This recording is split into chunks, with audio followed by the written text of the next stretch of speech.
Baker recap coming at the end of the podcast you don't want to miss. We start in Rocky River, where Cardinals players Kyler Murray and DeAndre Hopkins tested positive for COVID, 53 points in a blowout. Marquise Hollywood Brown left a box office stinker as big as Meta Ian, and that's a Vincent Jamar Chase reference for you Entourage fans at home. Foley's overcooked Thanos Avengers. Heading to Kent Start, where speaking of Antonio Brown went off again for 24 points, making everyone forget about his questionable personal life decisions. Team Murph rides the Dak heroics over Rain Man in a thrilling overtime victory. President Mixon said, "I am not a cook." Dalvin not enough to break the 5-game losing streak as Team Kent Start continues to ride. Poor Randy. Murph wins again. Team Exorcist had the... I mentioned Exorcist. You see the lights are flickering? Spooky. Team Exorcist had the rosemary and holy water, but it ain't enough to stop the walking Hendersons. The witches were cooking up a brew for Flint Tropics in a form of a double-double Thielen and Copper coupe to a victory. Even a vintage Keon Drake performance, shout out to Mixtape Drizzy, wasn't enough to break in the top 40 hits as Flynn is the top scorer and Mason's a bottom feeder yet again. Going to London, where the Dolphins were playing all over the stadium. Waddle baby, waddle baby, waddle baby, as Jalen Waddle drops 29 straight points. Mr. Rauda, your dad owes me a book. Ask Lauren, can Joey B and Waddle come out to play today, Lauren? She said, I don't care as long as I'm hanging out with the younger model Lurch on a Sunday afternoon. Woo! Doesn't care, still gets a dub. Eric, in a reference only you'll understand, came out and said, I'm going to drive the ball 300 yards on a par 4, but chip it twice and putt it 3 times and really butcher yet another weekly performance. Pat is back. Eric's on the ropes. Going to Geneva, Ohio, where our boy Benny Cat's living in his Mahomes out in the Robert Woods, where things are yet a little Zach Mossy again, as the Moosey Boys ride Miraculous Marvin and dominate London to boost Moose for a victory. On the other side, Tom Dyer struggles yet again. Many are wondering if his LA lifestyle's catching up to him, or if CeeDee Lamb is just not enough to carry an entire squad to a victory. And in the last game of the week, we start on Thursday, where the Tampa Bay Bucks, led by, yet again, Leonard and the Fournettes, combined for 52 points, and the Ravenous Killers execute the Mud Dogs a la Michael Vick. Too soon, boom. Other points, Duke Johnson is trash. Thomas Farquhar, yes. Colin, no sir this week. All right, boys, let me take a sip. Justin calls upstairs. I'm going to get yelled at. I'm still feeling a little sick, but clearly feeling a little bit better. Thanks for your thoughts and prayers, but Commissioner's going to get after it. These are our power rankings for week 6. Top division.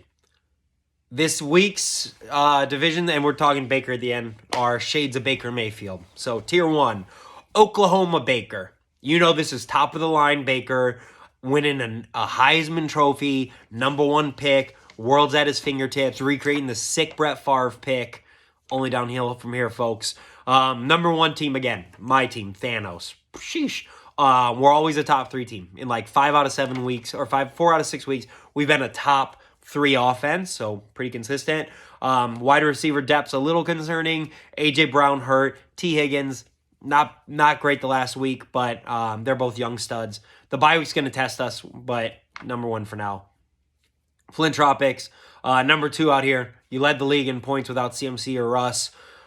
My only concern with you is that you're too connected to the Jags, and they're not always going to have good weeks, so I'm a little concerned, but your running backs balled out this week.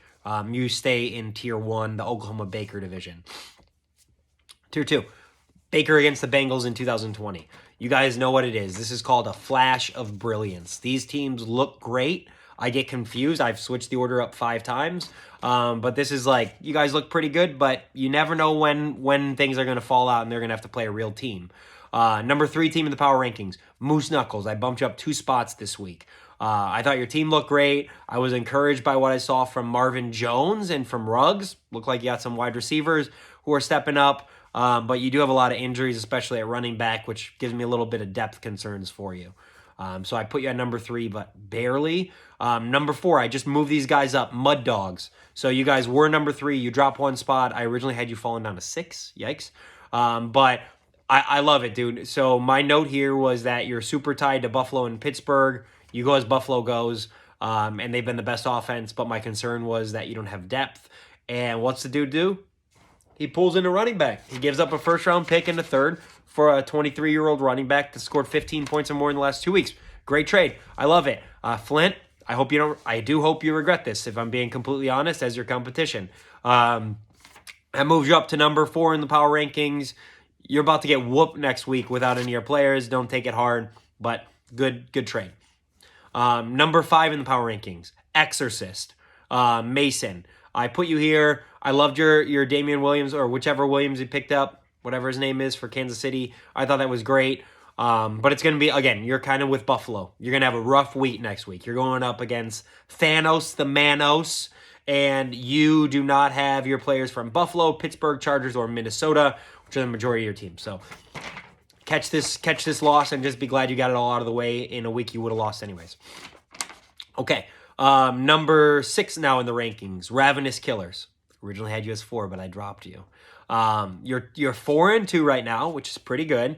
When you've had nothing from Javonte Williams or Julio Jones, I think that moving forward, Javonte Williams is going to be running back number 1 by the playoffs. He's going to give you a great running back option. Julio Jones and your boy Michael Thomas are going to be back. If you get anything from those 3 players, you're going to be a legit threat to win it all. 6 is probably a little too low, but overall, I don't know why I dropped you so far. I don't know why I dropped you. My bad. Okay, next division, Tier 3. This is the Freddie Kitchens Baker. This is when you're very frustrated. These are teams you came into the season, you had high hopes. Remember, we thought Baker looked good. We got rid of Hugh. Freddie Kitchens is our man. Baker's going to excel. He didn't. He kind of came out of the gate struggling, and we didn't meet expectations. That's where these 2 teams are at right now. Number 7 in the power rankings, Joey B. Pat. Dude, you got 2 tight ends. Every year you have 2 sick tight ends with Schultz and Andrews looking great. Your wide receivers look good. I mean, honestly, Jalen Waddle looked like a stud this week, and I'm a little bit sad about that. But he looked good. You got Joey B out there slanging and banging. Young team. Started off slow. You're coming together midseason. I love it. I think that you're going to be a top 4 team by the end of the season, unfortunately, because I have your pick. Number 8 in the power ranking. Sorry for the dogs. Murphy boy. Murph, I dropped you 2 spots this week. I said Nick Chubb was hurt, and your team really stepped. Why did I drop you 2 whenever you won? Oops. No, I know why I dropped you, because I believe in Pat Rauda. I mean, I believe Pat's got a better squad. That's why. So this isn't a mistake. Pat's just that much better right now. Nick Chubb's hurt. Even though your team looked good this week, I'm a little nervy that they're going to keep it up. AB, he's been a top 10 weapon. Can he sustain it? You're too up and down every week. I need more consistency if you want to break through. So I have you at number 8 this week. Tier 4. This is the Baker being tackled by the police division. It's embarrassing, right? Like, you don't want to talk about it. You're a little embarrassed. Not good. 2 teams here that are embarrassing me for our league. Antonio, you're number 9. You're trash. I mean, you dropped 90 points. You talk all this trash about me. You don't even score 100 points. I could have doubled you. I almost doubled you. Scrub life. So that's all I'm going to talk about you. And then Kent Start. Dude, Rainey, I think you're better than Otero. I really do. I think that you should move up and you should pass him. but you basically lost 5 games in a row or 4 games in a row. I can't move you up until you start to win, but as soon as you get that dub, you're going to surpass that scrub. So I think that your pickup of Dalvin Cook is finally starting to pick it up. He's healthy. You're going to start rolling. You're going to be dangerous. You're going to be I don't think you're making the playoffs this year, but I think you're going to be the team that playoff teams kind of competing for the 6th seed don't want to see at the end of the season. You're going to be that dangerous, hot team at the end. All right, last 2 teams. Baker at the Cheesecake Factory division. This is all you can do is laugh. You know? Is the family proud? No. As a fan, all you can do is laugh. Are they really? Is this for real? LOL. I don't know. This is these 2 teams. Tom Dyer, 11. Eric, 12. I don't want to talk about you guys. Win a game and we'll give you some more props. So, okay, that's our power rankings for this week. I don't think anything crazy is going to happen on Monday night. I guess, in theory, if the Bills come out and smoke Tommy, then maybe I'll change things. But I already ranked them pretty high, so I don't think that'll change. Last topic on my mind today, folks. Baker Mayfield.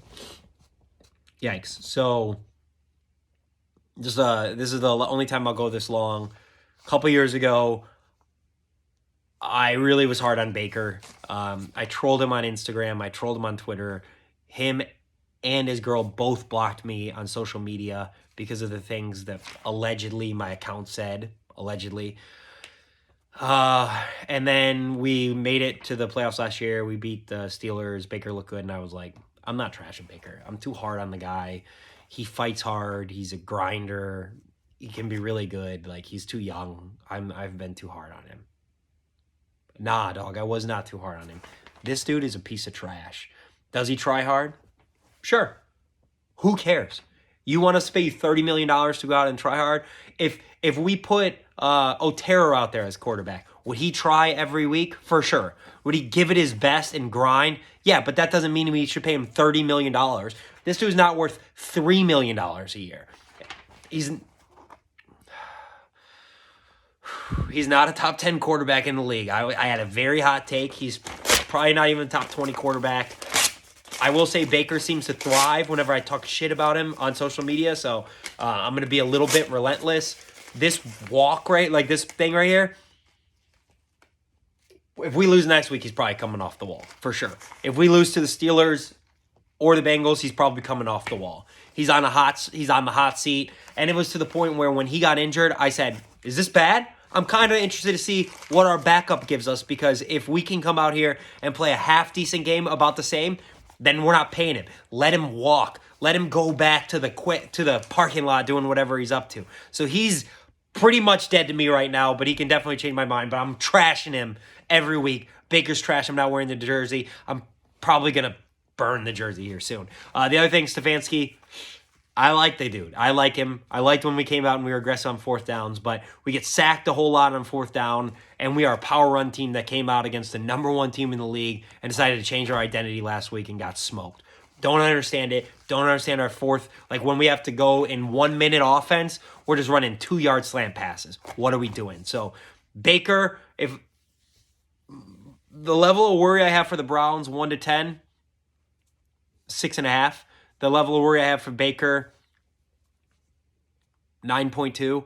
The level of worry that I have for Stefanski, I think a 4.5. I think he's pretty good. So, all right, boys. We'll see a good grinding this week. And I bumped up Mud Dogs because they made a trade. That was smart. So I keep saying it, but we're coming into week 7. If you're at the bottom and you have no chance, don't hold on to these guys that aren't going to help you. Make a move for your future. I'm telling you that as the commissioner, trying to keep this league fun, trying to keep it enticing. As the number 1 team, I don't want you guys to trade to help these other teams. I don't. I want to run the league, but make the moves. Keep this thing going. You got someone old? Get rid of him if you're trash. You're bad and you've got Gibson? Give him to the commissioner. You're not going to use him. Let's go. Make some trades, boys. See ya.